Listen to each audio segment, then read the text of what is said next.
Everyone, welcome to another edition of Independent Artists Unite Song Series. Today, very special, from Arizona, Fuzzle Fest is happening. Welcome, guys. Now, last time you told of the legend of Fuzzle Fest, and when you guys get together and create some good stuff or play some tunes, and I wrote to you and you're like, oh yeah, we're together. And I'm like, is it Fuzzle Fest? So I'm super excited to tune into Fuzzle Fest. What's happening at Fuzzle Fest?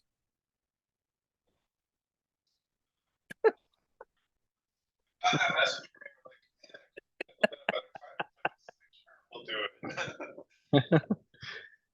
Yeah, just been writing some music, rehearsing some stuff, getting ready for an album release. We shot a music video, just make some good hang time and also making the most of some time together. I feel like I'm more excited about Fuzzle Fest than you guys are.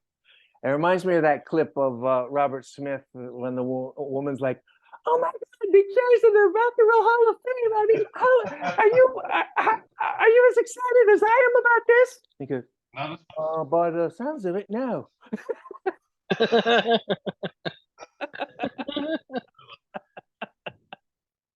Thank you, dude. I appreciate it. Oh, you know what? I can hardly hear you guys. Maybe Yeah, that's funny because I was just gonna say that your vocals on this song just sound so pristine.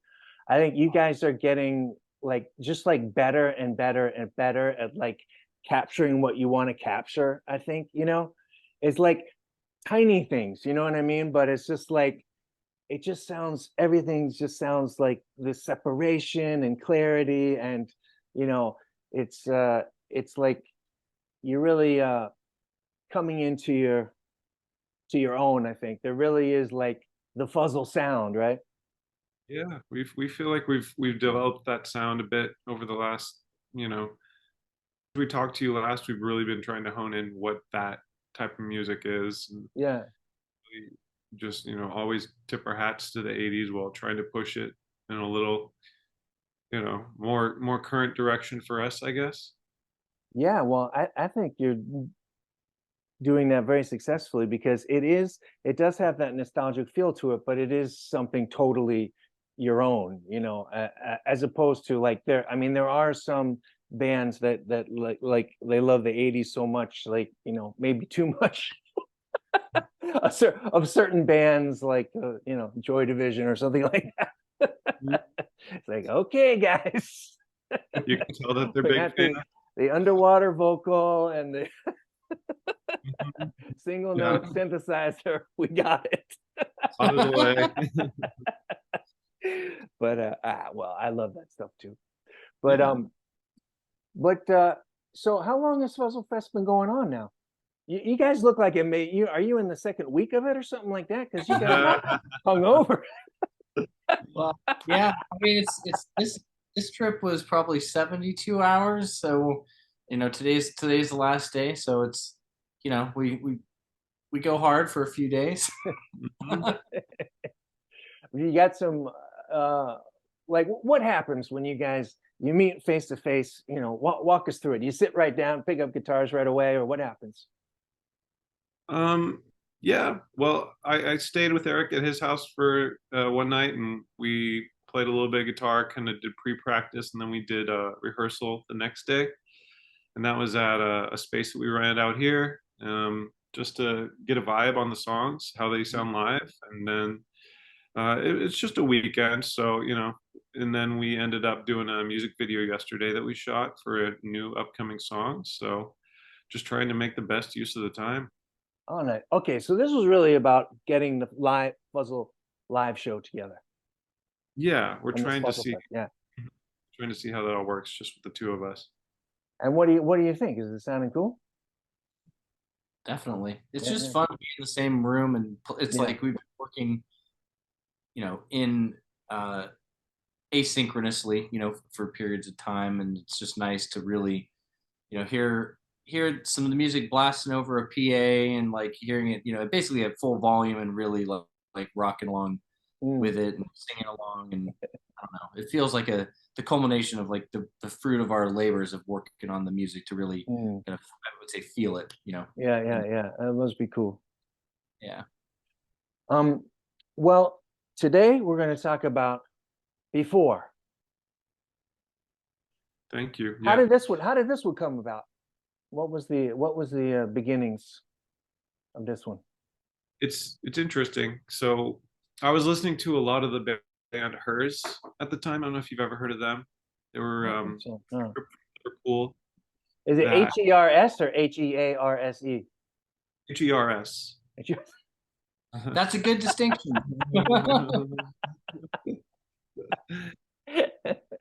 And they're just like I don't know. I found some videos of them online, and they've got this amazing kind of sound that is also kind of like a tip of the hat to the 80s, but Mm, just two guys. And I was like, I really like this, and got a little bit more into their story, and ends up that they ended up both dying in a car crash when they were touring out here in America. And they're both oh, like young man. kids. They had just Oh, come out with their freshman album, and so On the ascent, yeah, like yeah. super mm, yeah. So um, but yeah, so I wanted to kind of, I was listening to a lot of their music, and it kind of had a bit of that, their vibe, I think, is what I mm. was kind of picking up on. It's this like a really melodic, kind of pretty almost, but yeah, melancholy in a way too.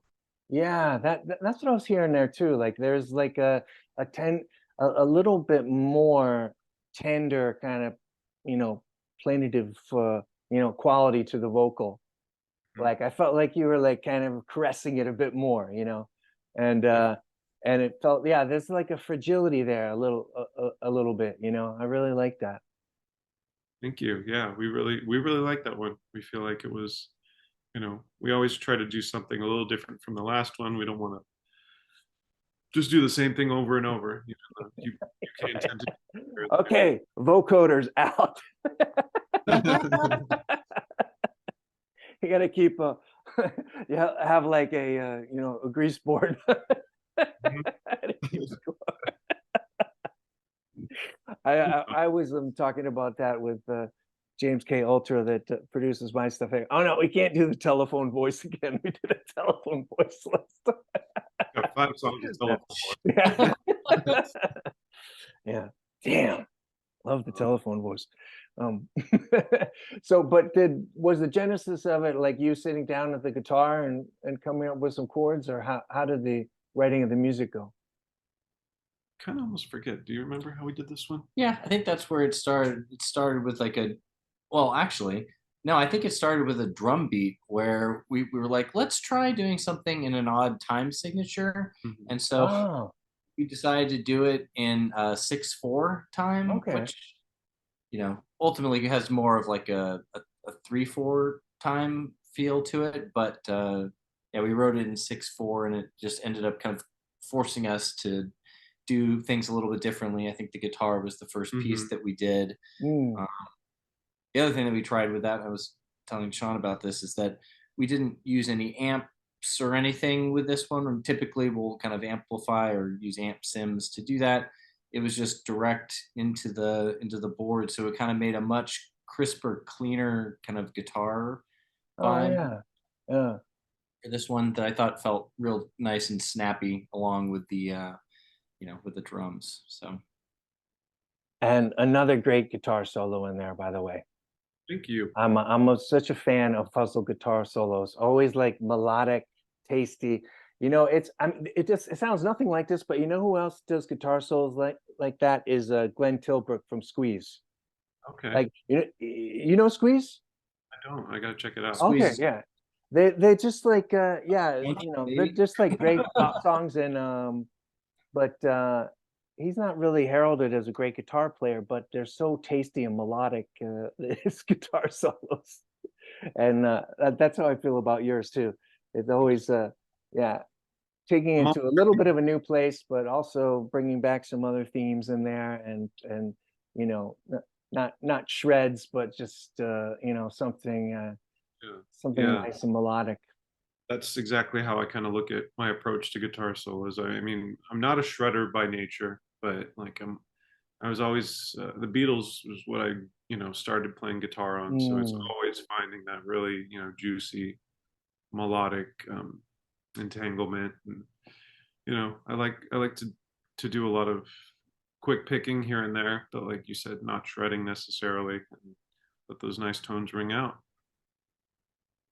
So you got this kind of odd drum beat, you lay the guitar down, and then is it just sending it back and forth, adding elements Yeah. until it's like too much, and then maybe we should take some out? You guys go through that? We certainly do. Yeah. Especially since, I mean, it's easy to add 300 synthesizer parts, right? Like you could just get totally carried away. And we Yeah. definitely tried a lot of different iterations of things where we're like, okay, this, because we wanted to make sure that there was at least some electronic, synthesizer element to it. Yeah.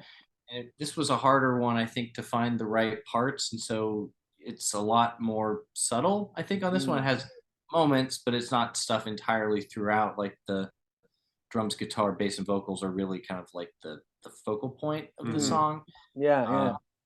And Yeah, that's so interesting. Maybe that's why you hear it sounds so clear. Is it generally have less stuff in it than you normally do? I would say so for sure. Yeah. Yeah, really just kind of letting the beat and the bass kind of drive it, and then you've got a lot of melodic elements sitting on top, but not crowding it too much. Yeah. That's interesting. Do you think that's a part of like as you're like, as you guys are like really honing your sound and everything, do you think that's part of like becoming more confident as songwriters and artists that you're like, okay, I don't have to put all this stuff in there, and this song Yeah. can sit on its own right, kind of thing. Talk about it all the time. Just like, okay, like as when we started out doing the group, we would, have three different synths sometimes, and all different synth sounds, and it's like we kind of came to a realization, what, like the past year, I would say, Mm-hmm. that we just want to have like one synth sound if we do it. Sometimes we don't even need it to be a lead synth if the guitar is really, that main sound. Sometimes it's just a pad, but you just want to have like one sound Mm. and then kind of reiterate that throughout the song, and that it resonates a little better, I think. And also thinking about it as if you're individual players. Like, again, we're a two-man team, but Mm. if we were to play this live, like it would be one synth player, presumably. So it's like not always just thinking about it from creating for a live environment, but it forces you to think like, as in like your players in a room, like how would this be written if we were a 4-person team or whatever, like with a drummer and a synth player, like how would this kind of take shape? And it forces Is it you gonna kind of, look like Keith Emerson? yeah, Keith Emerson, yeah, exactly. Like, oh man. That's definitely not us. I can appreciate the insanity, but I appreciate the insanity. That's a good line. And what about lyrically? Were you also influenced by hers on that, or is that more of the vibe and the music? Yeah, I would say so. Like I said, I wanted it to come from more of a heartfelt, melancholy place. So I was basically thinking about the band when I wrote that, what happened to them, and trying to kind of associate that Oh more. wow, okay. So it's a bit of an ode to them. Yeah. And what happens to them. Oh wow. That's interesting. That'll be interesting to go back and listen to it now. Yeah. Yeah, I Yeah. wasn't quite sure what it was about. It because it had that melancholy feel, and so I didn't know if it was about a relationship that had had gone had broken up or something like that. But That's by design honestly, too. You want it to yeah, be able yeah, to kind of applicable in a lot of areas. You want it to, cover as much yeah, ground as possible for whoever's listening to it. So yeah. I always try to let my lyrics be a little bit obscure and abstract enough to where, people can hear different things in if they want to. Yeah, well, I'm just going through a breakup myself right now, so everything's about a breakup. Oh, this song is about oh, that's about a breakup. Yeah, I'm hearing everything as a breakup song. How it should be, at least with music. Hmm. Um, yeah, well, I really love this song. And the video that you shot, is it for Before or another song? Different song. Okay. Hmm. Are you gonna did you do a video for Before? We didn't. We were thinking No. about it, right? Yeah, we were trying to figure out kind of which song we wanted to shoot something for, and we settled on "It's All for You," which is we released a little bit of a clip of us playing that live, and we were jamming on this trip, and that's going to pretty much be the lead single when we launched, when we released the album on June 7th. So we thought it Okay. felt would be appropriate, and it's kind of like a punkier driving drum and Hmm. bass and guitar song. A little more post-punk, almost a little Blondie-esque. Oh, cool. Yeah. What was your philosophy doing this album? I can see you or how many singles there you has it been like 5 singles or something that are going on the album?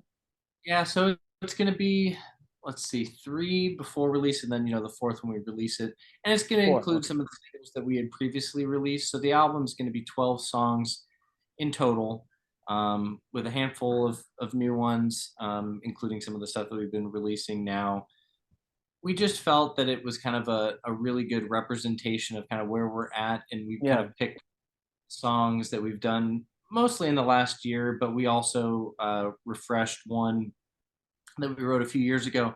They kind of all come together to basically be the most representative Mm. of Like where a we feel real at cohesive us. collection thing. Yeah. Hmm. Yeah, I'm always interested in that because it's yeah, I'm doing the same thing where I'm, doing these singles and then kind of collecting it at an album and putting on 2 new songs, Yep. I don't know, don't know what the right thing is to do. Um, but it seems like a good way to build an audience to put these singles out like this and then collect them for an album and then And I don't think that's the maybe right yeah. way, really. Yeah, Like yeah, yeah.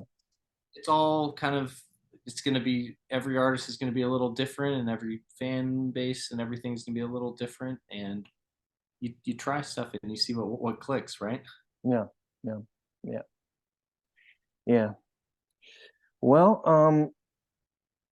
you guys, it's like it's growing for you guys, right? You're just like, I mean, from when I first talked to you, you're really getting lots of streams going and stuff, right? Mhm. It Yeah, seems we're like, really we had a nice feature last week. What was it in? On a new retro wave. Yeah, we got up on their main channel to like 1.3 million folks, and so the video wow, for Race Me that they shared on there, it hit something like 10,000 views and got a really nice that's so awesome. a lot of really nice comments, and new followers, some sales of pre-orders of the album, like really really exciting stuff kind of coming out of that, which was really really nice to see. So really Yeah. nice response to Erase Me, which is Especially great. for a band that is more on the production side of things, and we can't get out there play live all the time, and that's usually how you're going to build your fan base. So it's those little wins right there are huge. Hmm. Yeah, yeah. Is it, I mean, is it still like that? Because I don't even know. But that is still is the best way to build a fan base is live. And I guess If you now you can just get people to like Q code your a mailing yeah, list or something like that. yeah. I mean, you can try to get TikTok viral and then you're famous right away. So, but like otherwise, you got to be just you do got to go trudging away, basically. Oh, 100. are you guys on TikTok though? Yeah. Uh-huh. Okay. I'll have to link this on TikTok too, because I actually think your music would do really well on TikTok. Because you can, I I mean, would. for a minute, sometimes a minute is like not enough to, but you guys are like so concise with what you're doing. In a minute, you can actually really get a good feel for the song. Uh, And we've done better on Instagram, I think, but yeah, TikTok, we've got like 1,200 followers on there, so we're doing decent. algorithms are always hard to figure out on the different sites. So So I Yeah. still don't know what video. I mean, what do you guys feel about this? Because it bothers me a little bit. I think it's because I'm an '80s, a kid, and you guys are reverential of the '80s. When an '80s artist did a music video, it featured the artist, right? You got some good heroic shots. Whether the artist deserved a heroic shot or not, it didn't matter what face you had on there. It's just like the lighting and the smoke and stuff, Yeah. which I just love. But I can Love see it. that like it's quite popular now to like put like old cartoons from the '70s or something, and is like in a way that's especially with like some of these goth channels and stuff, that's like it seems like you get more people, reach more people that way. But it bothers me because I want to do like a video where I've got the heroic singer shots in there. Mhm. Those are still great though. I mean, yeah, we definitely got some. We kind of went in the video yesterday we tried to give it a little like avant-garde, like almost like a Devo-esque feel to some of the stuff we were doing. Oh, So I nice. Yeah. don't know if it was necessarily like hero shots, but We featured ourselves. we did feature prominently. That was ourselves. like, Yeah. probably- yeah, yeah. It's not easy. It's not easy to feature oneself, Mm-mm. But No. and this video is for the one that's going to be the single off the album. Yeah, Oh, that's yeah. cool. I'm excited to see that. Yeah. Mhm. Anything that's gets the Devo-esque adjective, I'm very interested in seeing All right. that. Saw them a couple months ago, just still rocking. Yeah. Oh, really? I was curious about that. Yeah, with the missing the key member there, but I guess No, people do it. it's got Kraftwerk's great. doing it too. Yeah. Yeah, no, I mean, at least, a lot of these bands are still, kicking so they can keep the music alive. And yeah, really, it was my first time seeing Devo, so it was, yeah, pretty eye-opening. Like, oh, They're one of a kind. yeah. Still one of a kind, inimitable. Hmm. It's one of those things is like a lot of I find myself with the '80s bands, like, or maybe because I grew up at that time where you just kind of take it for granted, and then like later in life you look at it and go, what the fuck?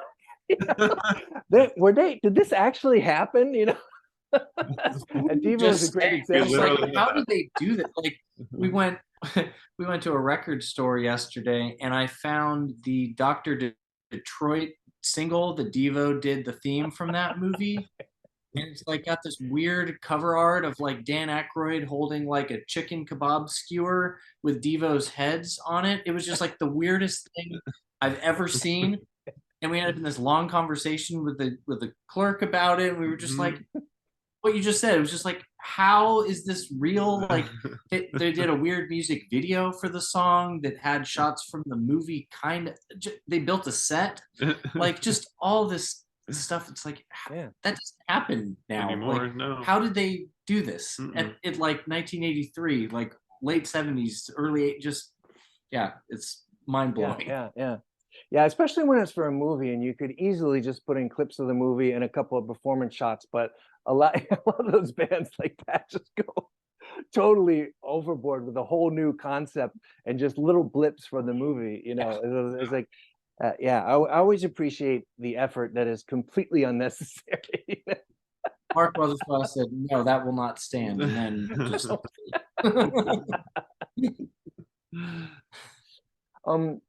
So did you guys work on some new stuff this weekend? Or was it mostly about the live show? We wrote a new Yeah. song, yeah. We just tried to write one from scratch, and we basically got, I'd say the bulk of it. So verse, pre-chorus, and chorus, and intro, and the guitar riff, and came up with, a nice verse with some harmonies. So based on that, we'll be able to, build a nice little piece. I think we won't finish it this weekend, but Yeah. Yeah. So this Bump. could be the first single off of album number 2. could be. yeah. Album number 3. Oh yeah, album number 3. Oh, album number 3. Sorry, guys. Sorry. Yeah. Uh-huh. Yeah. Ay, ay, ay.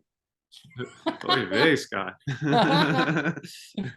You know why? Because this, I'm going to save myself here, that this album coming up is so packed with hits.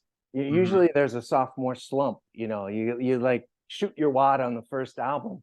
But, this is why I'm tricked into thinking this is your first album, because it's so packed with hits. Which that makes sense too. Yeah. No, we're fine if people want to see this as like our first impression. Like, Yeah. a lot of people are seeing us for the first time with this stuff, so that's fine. Mhm. Yeah, yeah. Yeah, dude. Well, thanks for doing this again, guys. Sure thing. I'm hoping Fuzzle Fest grows into a thing, like, and I can come and you guys play, and if you invite me, the melancholy Dane over. You're on the hill, man. You're our Nardwar. That's the guy's name, right? The music journalist that always, like, you know who I'm talking about? Nardwar, is that his name? Maybe yeah. Look him up. He does a lot of really great music journalism, and like he always has great questions for people, just like you. That's why I was kind of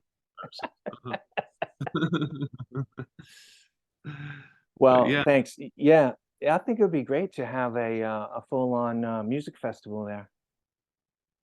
it'll be Fuzzle our Fest. just It like just comes right off the tongue. Fuzzle Fest, That's kind of where we landed with it. I mean, it really was just like a cheeky name for just like getting together once a year to like hang out in person. And yeah, maybe it'll grow into Wayne stock, or I don't know. the weird. Yeah. You never know. Yeah, for sure. All Well, right, so tomorrow is back to I'm heading back home heading today. back. Yeah. LA. Yeah. Oh, I got a today. Okay. midday flight. Uh-huh. Back to reality. Okay. Oops, there goes gravity. Yeah. Well, yeah, thanks for coming on and talking about before. Great song. And so is this next single when you say the album's coming out in June, so the next single will be On that day, released so with it. Okay, on June 7th, it'll be on June 7th. Okay. it'll be that single, like that music video will basically be released on the album release day, with that song kind of being the lead, and then the album drops on that Okay. day. On June Oh, 7th. nice.